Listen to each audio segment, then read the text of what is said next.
বাস্তু বিশেষজ্ঞ তার বাড়িতে এসে বলল দক্ষিণ পশ্চিম কোণটি সবচেয়ে উঁচু হওয়া উচিত, আর আপনার বাড়িতে সেটা উল্টো। আপনার দুটি সন্তান আছে, তাদের একজন মারা যাবে। 2 সপ্তাহের মধ্যে ভদ্রমহিলা প্রায় পাগল হয়ে গেলেন। আলাদা আলাদা জায়গায় বাস্তুর নিয়মও আলাদা আলাদা হয়, তাই বাস্তু পরামর্শদাতারা নতুন সমাধান আনলেন। একটা আয়না লাগান, সমস্ত নেগেটিভ এনার্জি আপনার প্রতিবেশীর দিকে চলে যাবে।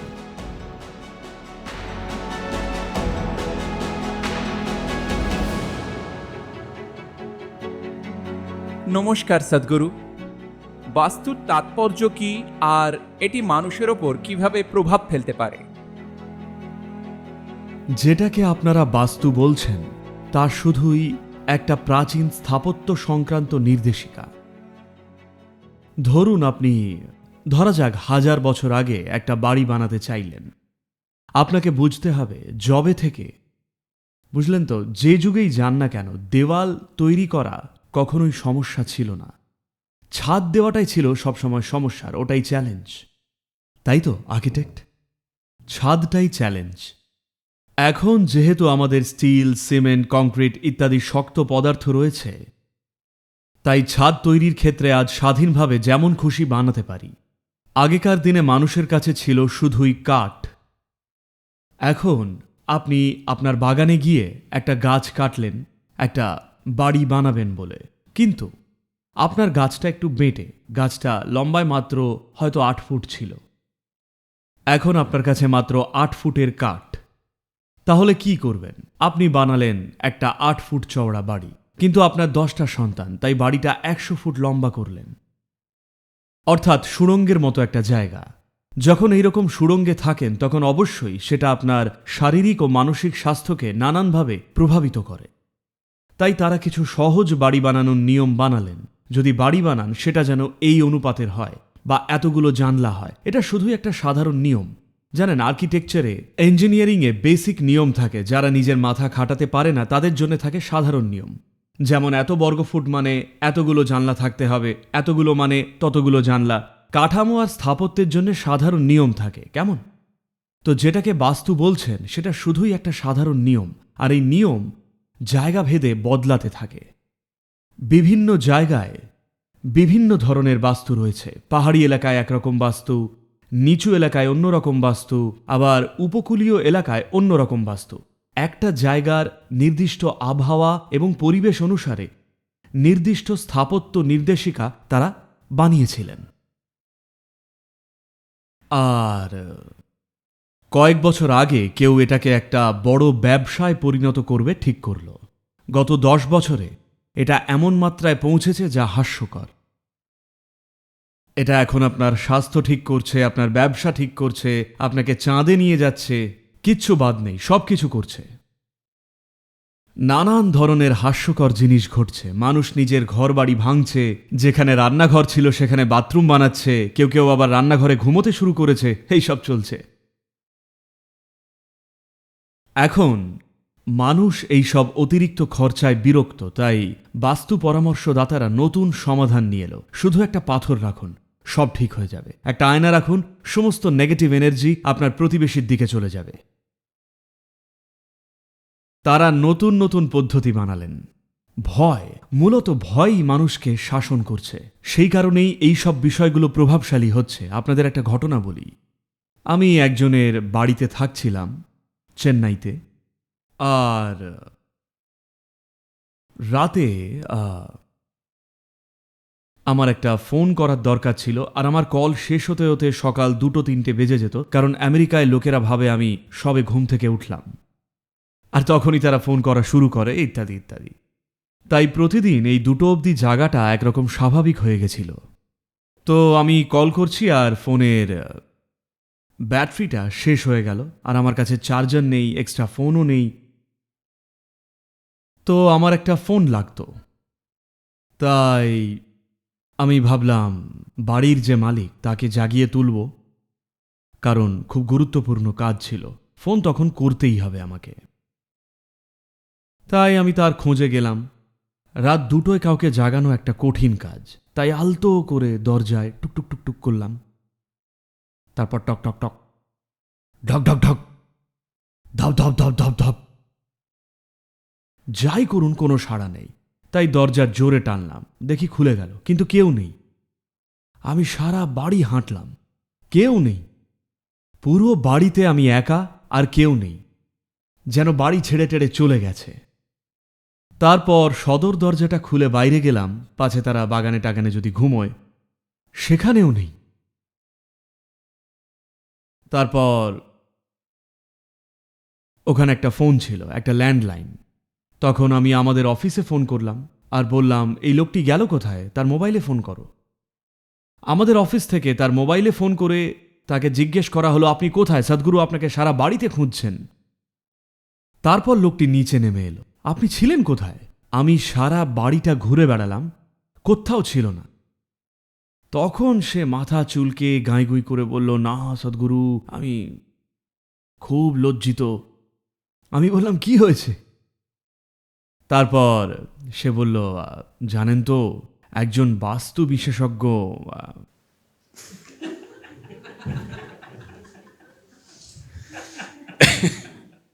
একজন বাস্তু বিশেষজ্ঞ তাকে বলেছিলেন তার ব্যবসার সমস্ত গণ্ডগোল আসছে সে শুধু ভুল জায়গায় ঘুমোচ্ছে বলে।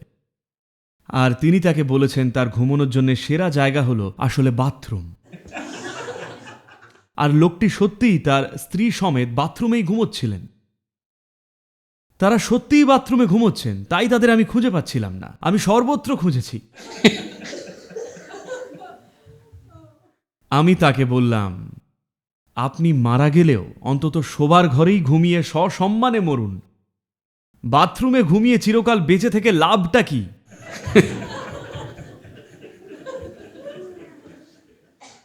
তো এই বাস্তু মানুষকে পাগল করে দিচ্ছে।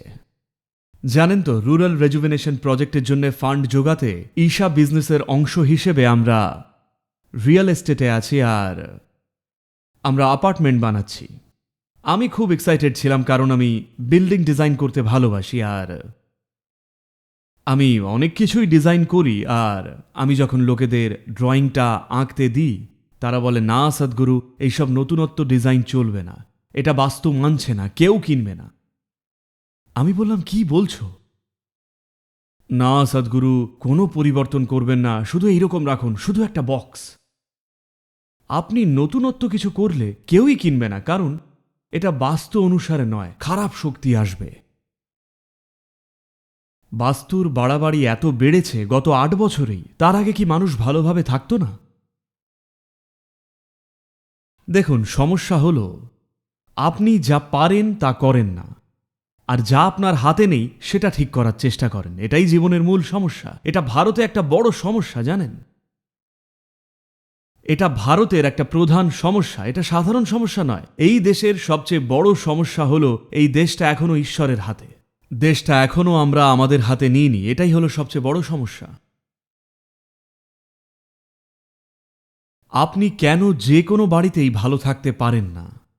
যদি নিজের জীবনকে নিজের ইচ্ছে মতো তৈরি করার জন্য নিজের দায়িত্ব নেন, তাহলে আপনি যে কোনো জায়গা থেকেই ভালো করতে পারেন।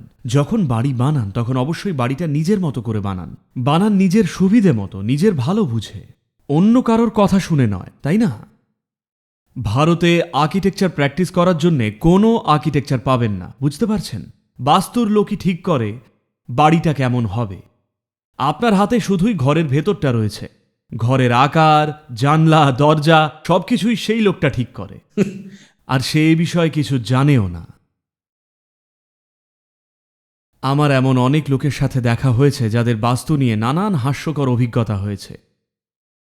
প্লিজ একটু মর্যাদার সঙ্গে বাঁচুন। কতদিন বাঁচেন, কি করেন তা গুরুত্বপূর্ণ নয়, যতদিনই বাঁচুন ভালোভাবে বাঁচুন, সেটাই গুরুত্বপূর্ণ কিনা, ঠিক? এরকম ভয়ে ভয়ে বাঁচলে যাই হয়ে যাক, তাতে লাভটা কি? নিজের জীবনকে ঠিক করে সামলানোর বদলে আমরা আশা করছি জানলার আকারটা আপনার জীবনটা ঠিক করে দেবে। এমনকি টেলিফোনকেও নির্দিষ্ট কোথাও রাখতে হবে। যখন বাস্তুশাস্ত্র লেখা হয়েছিল তখন কোনো টেলিফোন ছিল না। প্লিজ এইটুকু আগে বুঝুন। তারা শুধুই মানুষের ভয়ের খুব বাজেভাবে সুযোগ নিচ্ছে। জানেন, আমি একটা বাড়িতে গেছিলাম, ভদ্রমহিলাকে খুব ভালোভাবেই চিনি, কোয়েম্বাটুরে তাদের খুব বড় বাড়ি, বাড়ির ভেতরে একটা বাগান। আমি তাদের বাড়িতে আগেও গেছি। একদিন সেখানে দুপুরে খাওয়া ছিল, আর দেখলাম বাগানে একটা বিশাল ক্যাজুরিনা খুঁটি দাঁড় করানো, কংক্রিট করে রাখা। আমি ভদ্রমহিলাকে জিজ্ঞেস করলাম, কি হয়েছে, এই থামটা এখানে দাঁড় করানো কেন? তিনি একটু সংকোচ করে বললেন, হয়েছে কি, ওনার এক বন্ধু এক বাস্তু বিশেষজ্ঞের খোঁজ দিয়েছেন। তো সেই বাস্তু বিশেষজ্ঞটি তার বাড়িতে এসে সারা বাড়িতে ঘুরে বললেন, দেখুন উত্তর পশ্চিম কোণটি দক্ষিণ পশ্চিম কোণের থেকে একটু নিচু হওয়া উচিত, দক্ষিণ পশ্চিম কোণটি সবচেয়ে উঁচু কোণ হওয়া উচিত, আর এখন আপনার বাড়িটা উল্টো। এটা দেখে আমার সমস্ত হিসেব বলছে আপনার দুজন সন্তানের মধ্যে একজন মারা যাবে। ওনার 2 ছেলে ছিল। তিনি বললেন, বাজে কথা, যত সব ফালতু, আপনি যান। সে বলল, সেটা আপনার ব্যাপার, বলে তার কার্ডটা দিয়ে চলে গেলেন। সে জানে কিভাবে ব্যাপারটা কাজ করে। তিনি শুধু বললেন, যত সব, কেন এই লোকটির পরামর্শ নিতে গেলাম, বলে কিনা আমার একটা ছেলে মারা যাবে। তার ভালো লাগেনি, কিন্তু 3 দিন পরে যখন তার ছেলেদের দেখলেন, তারা হাঁচলেও ওনার মনে হতো একজন বুঝি মারা যাবে। কোনজন ভেবে তার মাথা খারাপ হয়ে গেল। মাত্র 2 সপ্তাহের মধ্যে তিনি প্রায় পাগল হয়ে গেলেন। তারপর তিনি বাস্তু লোকটিকে ফোন করলেন, আচ্ছা বলুন আমার কি করা উচিত। সে বলল, আমি ঠিক করে দেব, আমাকে দেখতে দিন, এর জন্য খরচ পড়বে 50,000 টাকা। তিনি বললেন, অসম্ভব, আমার কাছে 50,000 টাকা নেই। তারা দর কষাকষি করে সেটা 12,000 টাকায় নামিয়ে আনলেন। তারপর তিনি বললেন, ঠিক আছে, এসে একদিন ঠিক করে দেবেন। আর এলেন একটা বিশাল লম্বা খুঁটি নিয়ে, আর সেই খুঁটিটা দক্ষিণ পশ্চিম কোণে পুঁতে দেখালেন কিভাবে দক্ষিণ পশ্চিম কোণটা এখন উত্তর পশ্চিম কোণের চেয়ে উঁচু, আর তার বাচ্চারাও এখন ভালো আছে। শুধু একবার ভয় পেলে সবকিছুই তখন বাস্তব, জানেন তো, সবকিছুই চোখে বড় দেখায়। প্লিজ, একটা বাড়ি অবশ্যই একটা নির্দিষ্ট বোধের সঙ্গে বানাতে হয়, কিছুটা খোলা জায়গা রাখা, যেখানে যেমনটা থাকার কথা সেই রকম। আর সেটা যে কোনো বুদ্ধিমান মানুষই তৈরি করতে পারে। একটা বাড়ি বানাতে কোনো শাস্ত্রীয় নির্দেশিকার প্রয়োজন নেই।